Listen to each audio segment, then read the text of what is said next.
संत अंद्रेयस यीशु मसीह के 12 प्रेरितों में से एक थे।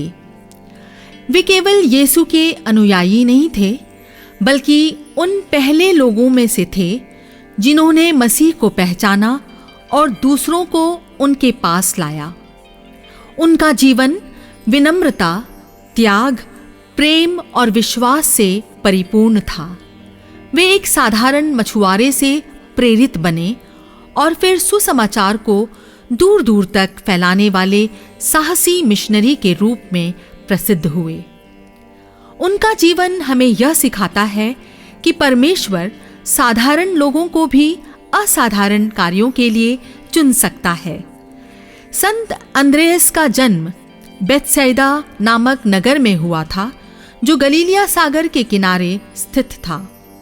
वे योना के पुत्र थे और पेत्रुस के भाई थे। दोनों भाई मछुआरे थे और अपने पिता के साथ मछली पकड़ने का काम करते थे।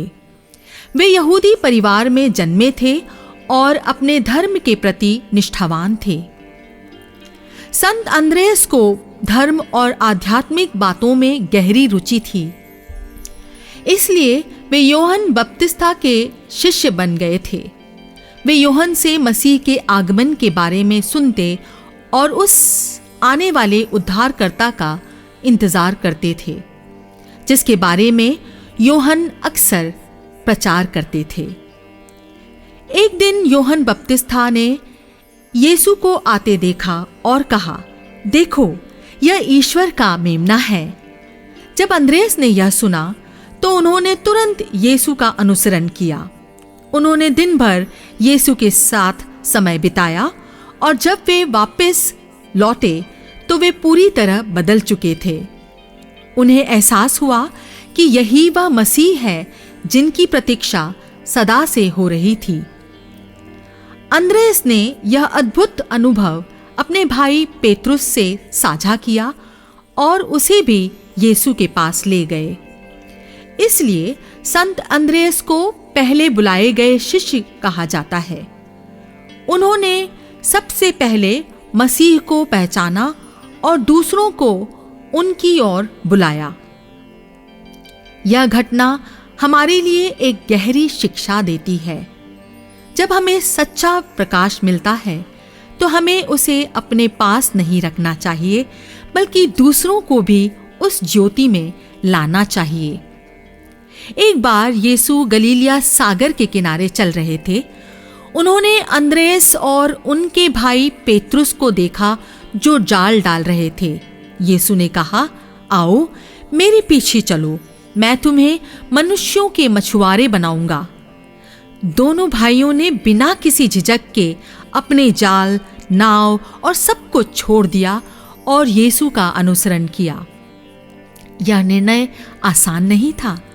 उन्होंने अपने रोजगार, परिवार और सुरक्षा को छोड़कर एक अज्ञात मार्ग चुना, लेकिन उनके हृदय में विश्वास था कि यह मार्ग ईश्वर की ओर जाता है। यह घटना हमें सिखाती है कि सच्ची शिष्यत्व त्याग और भरोसे से शुरू होती है। संत अंद्रेयस ने यीशु के साथ अनेक अद्भुत कार्य देखे। उन्होंने देखा कि कैसे यीशु ने बीमारों को चंगा किया, अंधों को दृष्टि दी और मृतकों को जीवित किया। उन्होंने मसीह के प्रेम और दया को प्रत्यक्ष अनुभव किया। यह विशेष घटना में जब 5 रोटियों और 2 मछलियों से यीशु ने 5,000 लोगों को भोजन कराया, तब वही अंद्रेयस थे जिन्होंने एक छोटा बालक यीशु के पास लाया था। यह उनके विश्वास और दूरदर्शिता का प्रतीक है। वे जानते थे कि थोड़े साधन भी मसीह के हाथों में असीम आशीर्वाद बन सकते हैं। एक और अवसर पर जब कुछ यूनानी लोग यीशु को देखना चाहते थे, तो उन्होंने फिलिप्पुस के साथ मिलकर उन्हें यीशु के पास पहुंचाया। इससे यह स्पष्ट होता है कि अंद्रेयस न केवल यहूदियों के लिए बल्कि अन्य जातियों के लिए भी उद्धार का मार्ग खोलने में सेतु बने। यीशु के साथ 3 वर्षों की सेवा और शिक्षा के बाद जब क्रूस का समय आया तब सभी प्रेरितों की परीक्षा हुई। मसीह को पकड़ लिया गया और अनेक प्रेरित भय से छिप गए। लेकिन पुनरुत्थान के बाद जब यीशु ने अपने शिष्यों को दर्शन दिया, तब अंद्रेयस ने भी प्रभु के जी उठने का साक्ष्य दिया। यीशु ने उन्हें आदेश दिया, जाओ, सारी दुनिया में जाकर सुसमाचार का प्रचार करो।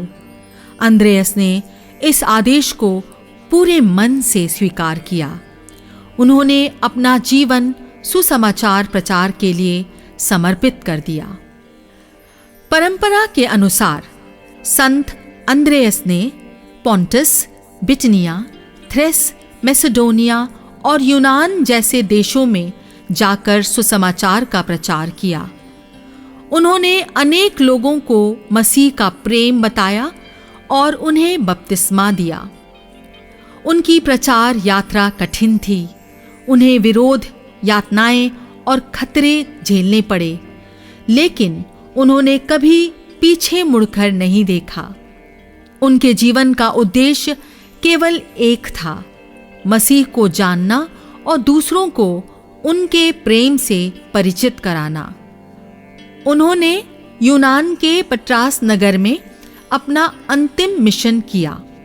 वहां उन्होंने लोगों को मसीह का सुसमाचार सुनाया और बहुतों को विश्वास में लाया। लेकिन कुछ लोगों ने उनका विरोध किया और उन्हें गिरफ्तार कर लिया। रोमन अधिकारियों ने संत अंद्रेयस को मृत्यु की सजा दी। उन्हें क्रूस पर चढ़ाया गया, लेकिन उनके आग्रह पर वह क्रूस एक्स आकार का बनाया गया, क्योंकि वे अपने प्रभु यीशु के समान क्रूस पर चढ़ने योग्य नहीं समझते थे। इस एक्स आकार के क्रूस को अंद्रेयस का क्रूस कहा जाता है। जब उन्हें क्रूस पर बांधा गया तो उन्होंने ना तो भय दिखाया और ना ही शिकायत की। उन्होंने वहां उपस्थित लोगों को सुसमाचार सुनाया और अपने शत्रुओं के लिए भी प्रार्थना की। 2 दिनों तक वे क्रूस पर जीवित रहे और लोगों को ईश्वर के प्रेम की याद दिलाते रहे। अंततः उन्होंने शांति से अपने प्राण त्याग दिए। उनकी मृत्यु बलिदान और विश्वास की उच्चतम मिसाल है। उन्होंने सिखाया कि सच्चा शिष्य वही है जो अपने प्रभु के लिए सब कुछ समर्पित कर सके। यदि हम उनके समान दूसरों को यीशु के पास लाने का प्रयत्न करें, तो हमारा जीवन भी एक जीवित साक्ष्य बन सकता है।